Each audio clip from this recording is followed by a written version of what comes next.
भर्ती राजस्थान में आई है। और मैं ये मान के चल रहा हूँ कि सरकार जिन बड़ी भर्तियों की बात कर रही है, जिस डाटा के भरोसे सरकार बैठी है कि हम एक बहुत अच्छी संख्या में हमने एक भर्ती निकाली, माननीय मुख्यमंत्री जी ने भी कई बार भाषणों में इसका जिक्र किया, वो ये भर्ती थी चतुर्थ श्रेणी कर्मचारी भर्ती। एक तो सरकार ने इसमें पद बढ़ाकर खुशखबरी दी है कि 52,453 पदों पर भर्ती थी, उसके बावजूद भी इसमें लगभग 1100-1200 पदों की बढ़ोतरी की गई। दूसरी इसमें क्या है सर, एक सिलेबस विसंगति थी।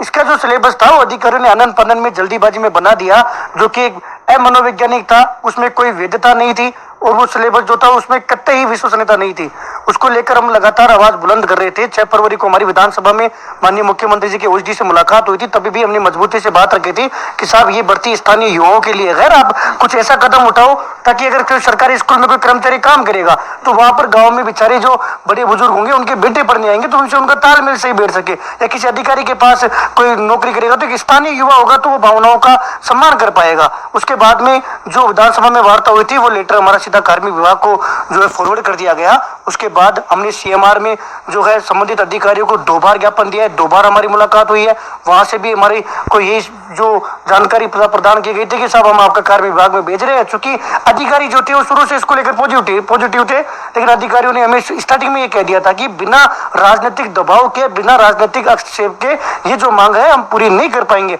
आपकी मांग जायज है, राजस्थान जी के बढ़ना चाहिए, क्योंकि सरकार बड़े बड़े दावे करती है कि हम हर भर्ती में स्थानीय युवाओं को 100% का अवसर देते हैं, जबकि यहाँ पर ऐसा कुछ नहीं है कि कोई बाहरी राज्य का कोटा फिक्स हो या जनरल में कोई भी और जिम हो, जबकि हमें बाहरी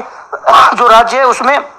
फॉर्म भरने की अनुमति नहीं होती, वो अलग अलग तरीके से हमें रोक लेते हैं, जिसका मैंने तथ्यात्मक जो है विवरण हमने एजुकेशन नगरी पे कई बार जो है प्रदेश के युवाओं तक पहुंचाने का काम किया है। उसके बाद में क्योंकि हमें माननीय मुख्यमंत्री जी तक पहुंचना था, माननीय मुख्यमंत्री जी तक ये बात पहुंचानी थी, ये पीड़ा रखनी थी, इसलिए हमने लगातार जो है इस मांग को अधिकारियों के समक्ष रखा। हमने कई बार जो है 1-2 बार बीजेपी प्रदेश अध्यक्ष जो थे उनसे हमने मुलाकात की, बीजेपी कार्यालय में जो बीजेपी संगठन के जो वरिष्ठ नेता थे उनसे हमने मुलाकात की, यहाँ तक कि आरएसएस के कई जो लोग थे जो सक्रिय गए वो युवाओं की पीड़ा समझ सकते हैं, उनके द्वार भी हमने खटखटाए हैं। उसके बाद में जो संसदीय मंत्री थे 2 बार हमने उनसे मुलाकात की है, जो राज्य गृह मंत्री थे उन तक भी हमने बात पहुंचाई है, विधानसभा जो अध्यक्ष थे उन तक भी हमने बात पहुंचाई है, साथ में जो नेता प्रतिपक्ष थे, पूर्व नेता प्रतिपक्ष उन तक भी हमने बात पहुंचाई है, पूर्व आरटीडीसी चेयरमैन थे उन तक भी हमने बात पहुंचाई है। और फाइनली होली मिलन स्नेह समारोह में माननीय मुख्यमंत्री जी के आवास पर जो फागोत्सव 2025 का आयोजन था, जिसमें विभिन्न संगठनों को बीजेपी के नेताओं को बुलाया गया था, जिसमें हमारी राजस्थान बेरोजगार यूनियन को भी